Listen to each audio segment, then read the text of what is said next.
പ്രപഞ്ചമാകെയും കറുപ്പായിരുന്ന കലികാലിക യുഗത്തിൽ 14-ാം രാവിന്റെ പത്തരമാറ്റോടെ പ്രഭാമയം ചാർത്തി.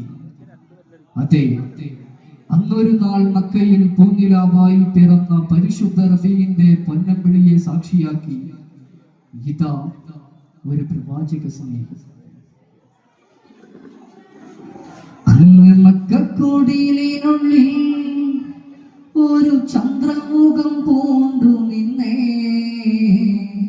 അമ്പരത്തിൻ കോണിൽ നിന്നും മലക്കുകൾ ചിന്ത് പാടിടുന്നേ. അന്ധതയും മൂടിയന്ന് അഗ്നിക്കെട്ടണഞ്ഞ് വീണുടഞ്ഞ് ആമീനാബിക്കോമലയായി മുത്തിൻ പുഞ്ചിരിയെ കണ്ട് വന്ന് അന്ന് പകലിൽ കണ്ണ് തുറന്ന് പൈതൽ പിറന്ന്.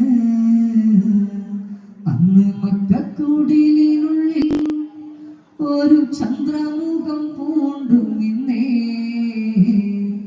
അമ്പരത്തിൻ കോണിൽ നിന്നും മലക്കുകൾ ചിന്ത് പാടിടുന്നേ. ആ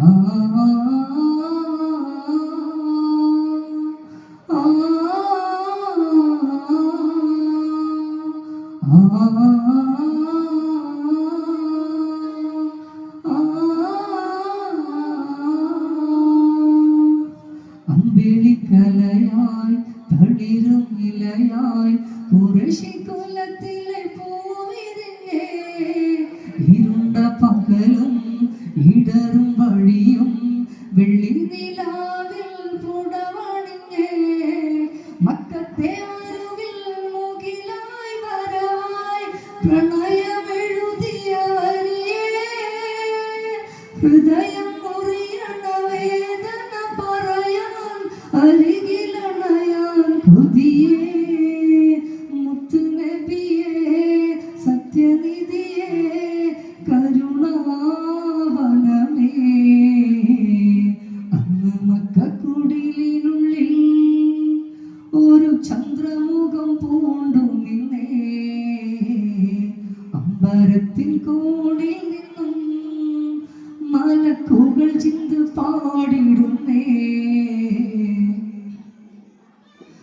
നനഞ്ഞ നയനം പറയും കഥനം, വരണ്ട മനസ്സിലെ കുടിലതകൾ, പ്രണയ ചഷകം പതിഞ്ഞ ഇടങ്ങിൽ തെളിയും നൂറിൻ കവചങ്ങൾ. ഇവിടെ പലതും കൊണ്ടൊരു തനികൻ ആയിരുന്നാലെന്ത് നബിയേ, അങ്ങയെ പുണരും ധന്യമദീനയിൽ യാചകനായാൽ മതിയേ. കണ്ണും കരളും ഒന്ന് കുളിരാ